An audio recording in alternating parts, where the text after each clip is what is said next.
Nacional de Sindicatos dos Trabalhadores em Saúde, Trabalho, Previdência e Assistência Social, né? Primeiro, parabenizar, né, essa proposta, que eu acho que é fundamental. Acho que a gente estava num governo anterior que nós, servidores e servidoras públicas, fomos assediados por um ministro, né, quando nos chamou de parasita. Então, a gente percebe um outro cenário quando se constrói uma proposta de enfrentamento desse tema tão importante. Parabenizar as reflexões das debatedoras, muito importantes, né, e agradecer até pela oportunidade de estar aqui. Minha fala aqui não é pergunta, mas de colocar um pouco no cenário do serviço público, né? A gente sabe que a gente vivenciou um cenário de total desvalorização dos servidores, de sucateamento dos serviços públicos, e isso abre as portas para um assédio, né, que é organizacional, que é institucionalizado. A gente teve a destruição do SIAS, que é o Sistema Integrado de Atenção, né, à Saúde do Servidor, que tem que trabalhar não só, né, com perícias médicas, mas com ações preventivas. Isso não aconteceu, né? A gente tem aí milhares de servidores que nem perícia médica fizeram.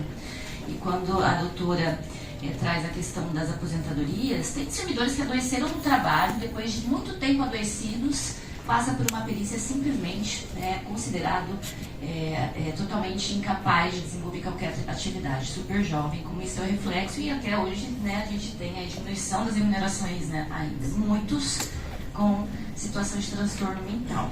Não posso deixar de dizer aqui, com relação ao assédio organizacional e institucional, sobre a realidade do INSS. A gente fez alguns levantamentos, inclusive estamos com uma pesquisa, FENASPES, com relação ao adoecimento, porque a gente teve no ano de 2019, quando teve uma transformação digital, isso aconteceu e está acontecendo no Serviço Público Federal, né, com as alterações no processo, gestão e controle do trabalho. E a partir desse período, que foi exatamente em 2019, que ocorreu uma transformação digital no INSS, a gente teve 64% dos servidores do INSS que se afastaram do trabalho por algum motivo de adoecimento, né? A gente tem casos já de suicídio, que eu não vou dizer aqui que está relacionado ao trabalho, mas que alguns dias antes esse servidor fez um relato do processo de assédio que ele vivenciava no trabalho. Vou dar um exemplo concreto, né? A gente teve um grupo de assistentes sociais que assinaram abaixo-assinado, assistentes sociais do INSS, criticando o autoritarismo da gestão técnica, que permanece lá, nomeada desde o governo anterior. A partir disso, os assistentes sociais do INSS de todo o Brasil receberam um e-mail, inclusive citando e ameaçando de processo criminal. Então, assim, na verdade ele concretizou o autoritarismo que os assistentes sociais estavam colocando. Eu acho que é uma questão importante, né, de ser colocada e que está acontecendo e que precisa de uma resolução, né? Não por acaso, numa profissão que predominantemente somos mulheres, esse e-mail veio de um homem, assistente social também, infelizmente.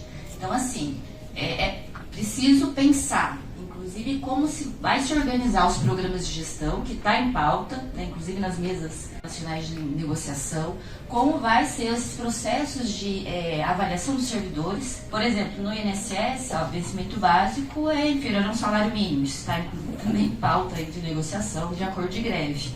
O restante são gratificações de desempenho.